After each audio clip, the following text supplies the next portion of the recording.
They found him hiding in a drainage pipe covered in blood, begging for mercy. And 13 years later, 3 African nations are resurrecting the dream that cost him his life. The same vision that got Muammar Gaddafi executed, is now being reborn through Mali, Burkina Faso, and Niger. The West thought they buried that dream in 2011. They cheered on live television. Hillary Clinton even laughed. We came, we saw, he died. They made one fatal mistake. They killed the man, but they couldn't kill the blueprint. This is the untold story of how Gaddafi's African gold dinar refused to die, and how the alliance of Sahel states is now finishing what he started. And the same powers that destroyed him, are watching in disbelief as history begins to repeat itself. Let's rewind. October 20th, 2011. A man who ruled Libya for 42 years, not in hiding behind walls of gold, but crouched in a concrete tunnel beneath the earth. Sewage water trickling past his feet.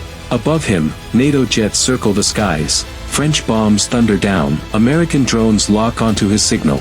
And Western-backed rebels close in, guns drawn, ready to erase him. This is Muammar Gaddafi, the man who transformed Libya into Africa's wealthiest nation. The man who gave his people free electricity, free health care, free education, and interest-free loans. The man who built the great man-made river, the largest irrigation project in human history without borrowing a single coin from the IMF. And now, he's about to die in the dirt. The same ground he once lifted his nation from. But here's what they'll never write in the textbooks. Gaddafi wasn't killed because he was a dictator. If that were the case, half the world's tyrants would be gone by now. Many still dine with the same Western leaders who ordered his death. He wasn't killed for human rights abuses either. The countries that bombed Libya are still arming occupations and fueling wars around the globe. No, he was eliminated for one reason, and he tried to free Africa from the dollar. Let me show you exactly how. In 2009, Muammar Gaddafi became chairman of the African Union. But unlike most African leaders who treat the AU like a parade of speeches and photo ops, Gaddafi walked in with a master plan that could have changed the world economy forever. His idea, the African gold dinar, a single continental currency backed by Libya's 143 tons of gold and powered by Africa's oil reserves. A currency that would force America, Europe, and Asia to buy African resources using African money. Not dollars, not euros, but gold-backed African currency. Imagine the impact. Every nation wanting oil from Nigeria, Libya, or Angola would have to pay in gold dinars. Every country wanting uranium from Niger, cobalt from Congo, or diamonds from Botswana would need to hold African currency in their reserves. The US dollar, dethroned. The euro, sidelined. For the first time since the slave trade, Africa would define its own value. And Gaddafi wasn't bluffing. He was already moving the pieces. Nigeria was interested. Tunisia was on board. Egypt was listening. Angola was calculating. The vaults were full of gold. The infrastructure was being prepared. The launch date was under discussion. Then came March 2011, and NATO's bombs began to fall. Officially, they called it a humanitarian intervention. They said it was about protecting civilians, ending dictatorship, and bringing democracy. But leaked emails tell a very different story. One message from Hillary Clinton's advisor, Sidney Blumenthal, exposed what was really happening. France's real interest in Libya, the email said, was to gain access to Libyan oil, expand French influence in North Africa, boost President Sarkozy's political image at home, and most importantly, to stop Gaddafi's plan for a Pan-African gold currency that would threaten France's economic dominance. Let that sink in. France bombed Libya to protect its colonial control over African money. This wasn't about freedom. It was about the CFA franc, the currency that still keeps 14 African nations chained to Paris. They weren't defending human rights. They were defending profit. They were defending empire. It's the same playbook they used on Saddam Hussein, the Iraqi leader who dared to sell oil in euros instead of dollars. And just like Gaddafi, he didn't survive to tell his story. Gaddafi wanted to sell oil in gold dinars, not dollars. See the pattern? Every time an African or Middle Eastern leader tries to step away from Western currency, suddenly they become a threat to global security. Suddenly they're accused of crimes against humanity. And then, the bombs start falling. That's the price of independence. And the saddest part, Libyans helped kill him. They believed the Western headlines. They believed the stories about freedom, democracy, and humanitarian rescue. They thought NATO came to save them, not to bury them. So when Gaddafi needed his people most, they turned on him. They dragged him out of that drainage pipe, beat him, tortured him, sodomized him with a bayonet, and shot him in the head. They filmed it thinking they were heroes, but they didn't realize until it was too late. They weren't destroying a dictator, they were destroying their own future. Today, Libya is a broken state, split between warlords, drowning in chaos. Open slave markets have returned. The same country that once had Africa's highest living standards is now a playground for foreign mercenaries and smugglers. But here's what the West didn't plan for. Gaddafi's dream didn't die in that drainage pipe. It went underground. It waited. It evolved. And in 2023, it came roaring back. In three unlikely places: Mali, Burkina Faso, and Niger.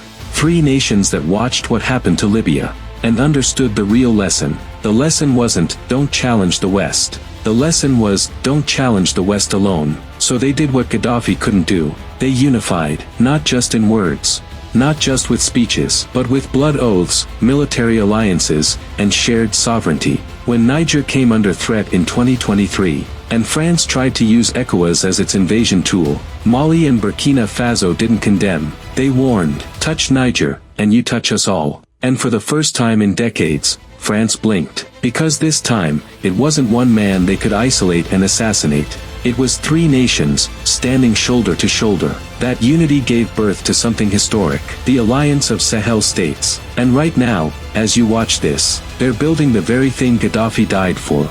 A shared currency, independent of the CFA franc, untied from colonial chains, and designed to serve Africans, not empires. Independent of the franc, independent of French control, independent of Western permission. They're doing exactly what Gaddafi once dreamed of. But they've learned from his mistakes. Gaddafi moved too quickly. He spoke too loudly. He gave the West enough time to organize, isolate, and destroy him. The Alliance of Sahel States is doing the opposite. They're moving quietly, strategically. No timelines, no press releases about gold reserves, no grand declarations. While the West is distracted by wars in Ukraine and Gaza, the Sahel is building in silence. They're laying the foundations of African monetary independence. They've expelled every last French soldier. Thousands of troops who occupied African soil for decades, pretending to fight terrorism while guarding French mining contracts. Gone. They've banned French media. RFI, France 24, LCI, TF1. Every mouthpiece that spent years calling African patriots dictators, while glorifying French presidents as saviors, silenced. They've demoted the French language from official status, replacing it with African tongues, in courts, in schools, in parliament, stored. They've renamed streets once honoring colonial generals. Now they bear the names of African heroes: Sundiata Keita, Thomas Sankara, Patrice Lumumba. Reclaimed. They've rewritten textbooks, removing chapters about the French Revolution, and replacing them with stories of African resistance. Re-educated. They're not just removing France, they're deleting the colonial software that Paris installed in African minds. That's what Gaddafi understood, and what most African leaders still don't. You cannot decolonize using colonial tools. You cannot reach freedom by recycling the very system that enslaved you. Democracy, beautiful word, isn't it? Until you realize it's designed to keep Africans divided, fighting one another every election cycle, instead of uniting against their true oppressors. Foreign aid sounds generous, until you see it for what it really is: a leash of dependency, a way to extract resources behind a smile, and human rights. Noble phrase, until you notice that the same nations shouting it loudest are bombing children, toppling governments, and funding coups. So the Alliance of Sahel States looked at all of this and said, enough. We're done playing your game. We're done using your rulebook. We're done seeking your approval. We'll build our own system, from the ground up. And the psychological impact of that decision is bigger than any military victory. Because now, millions of young Africans, from Nigeria, Ghana, Kenya, South Africa, are watching something they've never seen before. African nations standing tall, unbought, unbowed, and unafraid. Proof that sovereignty is possible, that you can say no to the West, and survive. That unity is stronger than any Western army. When Malian forces liberated Klled, the same city the UN couldn't secure for over a decade, it wasn't just a tactical victory. It was a psychological earthquake. It shattered the myth that Africans need foreign protection. It destroyed the illusion that African militaries can't defeat terrorism. And it proved something deeper. that the chaos and insecurity haunting the Sahel exist because they serve Western interests. Now every African nation is watching and asking the same question. If Mali, Burkina Faso, and Niger can do it, why can't we? And that question, that hope, is the nightmare keeping Western capitals awake at night. Because the fear isn't that the alliance of Sahel states will fail, the fear is that they'll succeed. If these three nations, dismissed by the West as failed states and basket cases, manage to build a stable, prosperous confederation, with their own currency, their own trade routes, their own defense, and their own dignity, then every other African nation will demand the same. And when that happens, the colonial architecture that's been draining Africa for centuries will crumble. Now, some of you are probably thinking, aren't they just replacing France with Russia? One master for another. Let's destroy that argument right now. France didn't arrive because it was invited. France came with guns, chains, and treaties signed under threat. France invaded. Russia was invited. And there's a universe of difference between a parasite and a partner. France imposed the CFA franc on 14 nations, and still controls their central banks today. Russia has no colonial currency, no CFA equivalent, no permanent bases acting as kingmakers. France assassinated 22 African presidents who tried to escape its monetary system. Russia didn't kill Gadaffi, NATO did. France still owns the mines, the ports, the telecoms, the infrastructure of its former colonies. Russia entered the Sahel on mutual agreement, offering security cooperation, not occupation disguised as aid. And here's the key difference. The invitation can be revoked. If the Sahel nations decide tomorrow that the partnership no longer serves them, they can end it. No coups, no assassinations, no airstrikes in the name of democracy. Try doing that with France. And history shows you what follows: bombs, uprisings, and blood. This is the new reality. Africa is no longer begging to be free, it's acting free. And that, right there, is the true revolution. That's called sovereignty. That's called agency. That's called finally making your own choices, even if those choices include mistakes. Because choosing your own mistakes is far better than being forced into obedience. This isn't about Russia being Africa's savior. It's about Africa finally having options. For 70 years, African nations had only one: obey France, or perish. Now, they have choices. And choice is the foundation of freedom. But here's what truly sets the alliance of Sahel states apart from Gaddafi's Libya. They're not building this movement around one man, they're building it around a philosophy. Gaddafi's dream collapsed because his system was built on him. When he died, it died with him. The Sahel alliance is different. They're constructing institutions, not idols. A shared military command, regional banks, Pan-African trade routes, and education systems that teach children to think like Africans, not like colonized subjects repeating foreign scripts. They're changing the entire operating system, because they understand what Gaddafi knew, but couldn't complete. At the foundation of every system is its philosophy. France didn't just colonize Africa's land. France colonized Africa's mind. They planted a virus of dependence. You are inferior. You need our language. You need our education. You need our validation.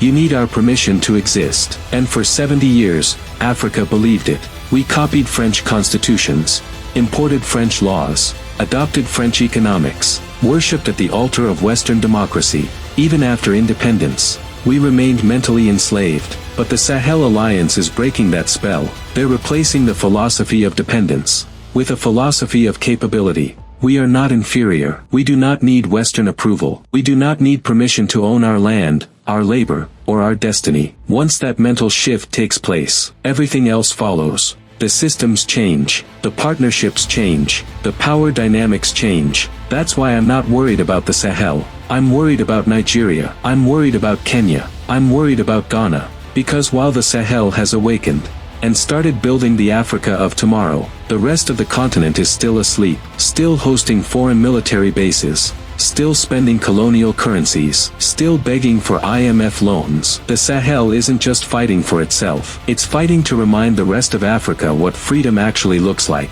Still fighting tribal elections designed to keep them divided. Still playing a game that was rigged from the very start. And the saddest part, some Africans are now the ones standing in the way. They call the Sahel leaders dictators. They call them Russian puppets. They call them threats to democracy. using the exact same language the West used to justify murdering Gadaffi. These are Africans with colonized minds, people who can't imagine freedom because they've never seen it. They're so conditioned to control that sovereignty looks like chaos to them. But the alliance of Sahel states isn't waiting for their approval. They're not begging for validation.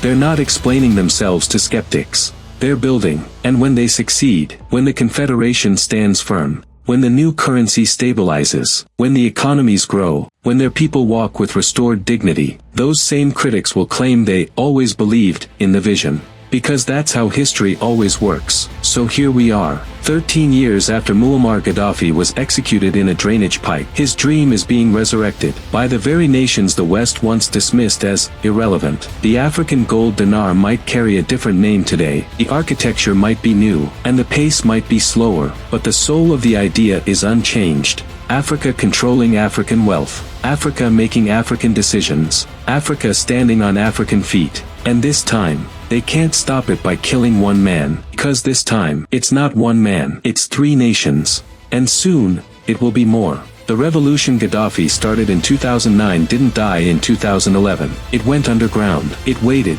it learned, and now it's back. Stronger, smarter, united. And the same forces that killed him are starting to realize the truth. They made a catastrophic mistake. They should have let him build the gold dinar. Because what's coming now is 10 times more dangerous to their control. This is no longer about currency, this is about mental liberation. An entire generation of Africans, refusing to bow, refusing to beg, refusing to play by rules written in Paris or Washington. Gaddafi's legacy isn't dead. It's alive in Ouagadougou. It's alive in Bamako. It's alive in Niamey. And it's spreading. So the question is simple. Will you sit on the sidelines and watch, as Africa finally frees itself, or will you stand up, be part of the generation that finishes what Gaddafi started? Because ready or not, revolution is already here, and this time, nobody's hiding in drainage pipes. This time, we're building nations.